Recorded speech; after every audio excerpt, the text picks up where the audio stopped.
Oggy, oggy, oggy! FNC! What a fantastic rally, ladies and gentlemen.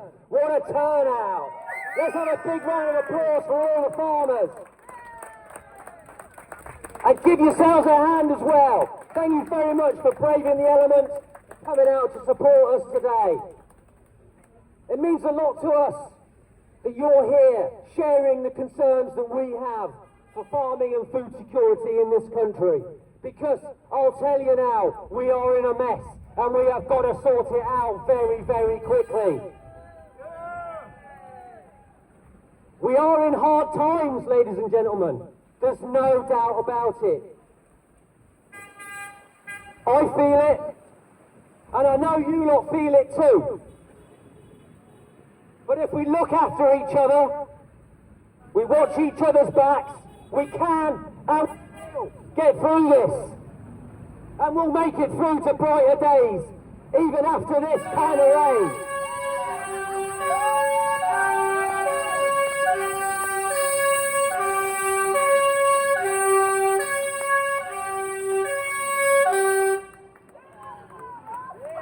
Get on!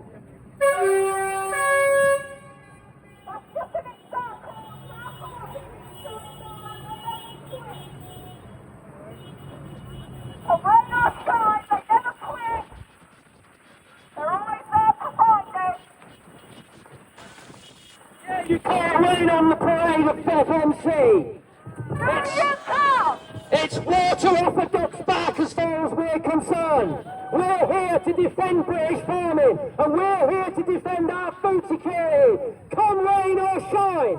Yes! Support British farming! I can't stand here and tell you lies. I can't sugarcoat a bitter pill that we all need to swallow. Things are going to get worse before they get better. And we're going to have to defend our food security and our farming. We're being left no option. So dark days lie ahead and we must be ready. But we will win in the end. And I'm here, standing upright in front of you, and I'm ready to defend. And Farmers Movement Cornwall are here in front of you, standing upright and ready to defend. And I know that you all are standing upright and ready to defend with us. So God bless you all. Farming has been hammered for decades. And now they've declared open war on us. The comments recently by the Labour advisor John McTernan that he wants to do away with us like Thatcher did away with the miners can leave you in no doubt of what's in store. Well, I haven't got many words to say to Mr. McTernan, save for you can kiss my beep. Well, not literally, of course. I wouldn't want that. But he can shut up. That'll be a good start. But of course, it's not just the Labour Party, is it? It's the whole Lib, Lab, job. They're all just as bad as each other. It's the whole uni-party regime in Westminster. And you did hear that right. I'm not having problems with the false teeth again. I said Westminster, not Westminster. W-E-F Minster.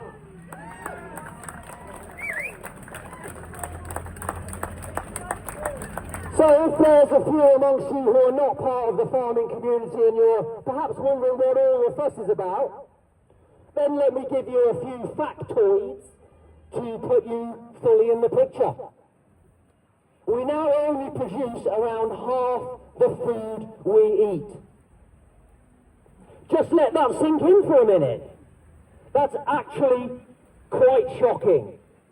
Almost half the food we eat now comes from elsewhere. Agriculture is an energy and input-intensive industry. You need to put a lot of energy into the system in order to get an over-unity amount of energy out the other end. Commonly known as a harvest, ladies and gentlemen.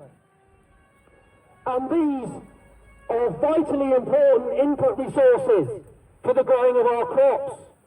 And we're nowhere near self-sufficient in many of these either. Our nitrogen production, almost half we have to import from abroad, only half is manufactured here on our shores. Replacement herd for our beef industry, almost half comes from Southern Ireland or Europe. Their winter feedstuffs too, now almost half imported. We're not even self-sufficient in oil anymore. We used to be net exporters of hydrocarbons, and now we have to import in, and that's how we make our fuel, including tractor diesel. So when this full or circular self-sufficiency is all taken into consideration, let me tell you, our food security figure is below half. In my opinion, I would say it's more like a third, but it could be less. And that is truly shocking. And if we ever did have a problem getting food into the country for whatever reason, we would quite literally be facing starvation. And that's completely unacceptable. It's a disgrace in actual fact. And we absolutely have to deal with it immediately.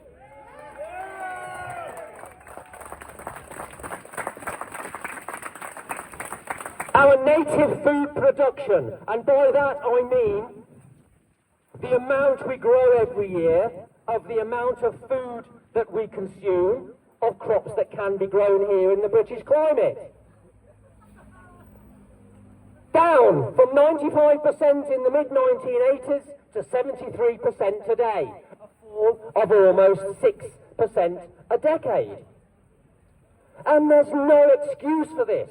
These are crops that we can grow here, that we need for our annual consumption, and we are simply not growing them all now.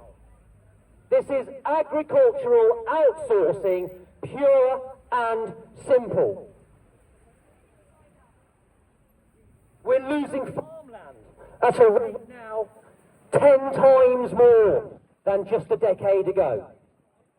In 2015, we were losing our agricultural acres at about 0.17% a year.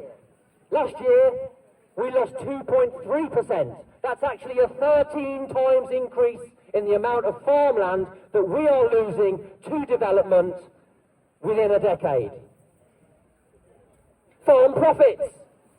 In 2022, only 10% of farms return, 10% of farms, oh, we're going to switch over, beg your pardon. In 2022.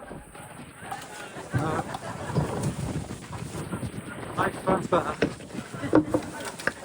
Hello. Hello. 10% in 2022. 10% of farms failed to return a positive farm business income. Just a year later, the figure was 17%. A 70% increase in just a year. And if you're wondering what a farm business income is, a positive FBI, it's desperate speak. For am I bloody making any money out of this farm or no? Land sales up 36%. The first half of this year compared to the first half of last year, up 36%.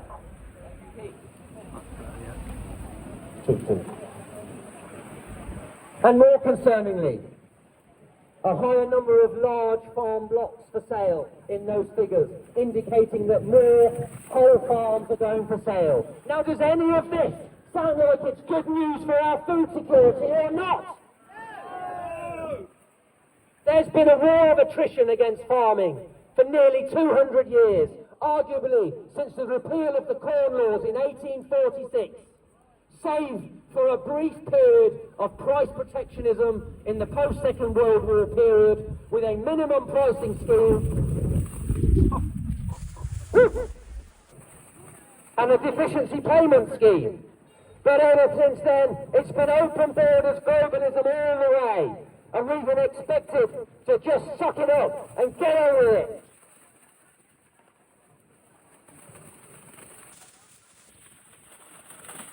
But it just keeps getting worse.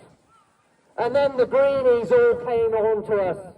First of all, there was the Greta Thunberg 2008 Climate Change Act. And then we had the Chris Packham 2019 Agricultural Transition Plan. And now we've got the Keir Starlin inheritance tax attack.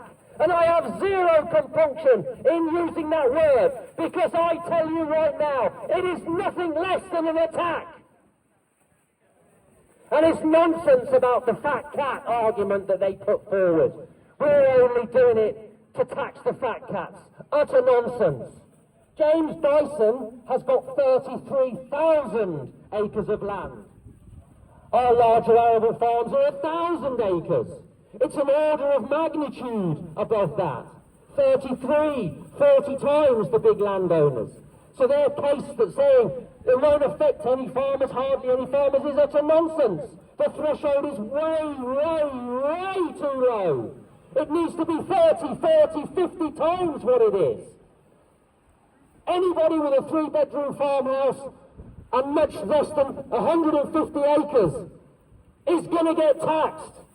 And many farmers, despite their asset wealth, are cash poor, and they won't be able to pay the bill. And the only way they can pay it is to sell land off. They'll have to sell off a quarter of their land every time it's passed down the generations. And in 4 generations they'll be gone. At the maximum. Most of them will be gone after 1 generation, because if they're struggling to make a living on 150 acres, how are you going to do it on 25% less? And yes, farmers are asset rich. We get handed down the land from generation to generation, and that's how it works. Because we grow the food. We are custodians of the land. That's just how it works. And it's very good news, because it keeps food production in private hands, and it keeps it away from the state. And that's good news. It's a vital separation of power. It's our last uninfected separation of power, in fact. We've got a government that's lost. We've got a Lord that's lost. We've got a king that's on board. And we've got a corrupt judiciary. We've got to keep the means of food production in the private farming family system and not let the power get their hands on it.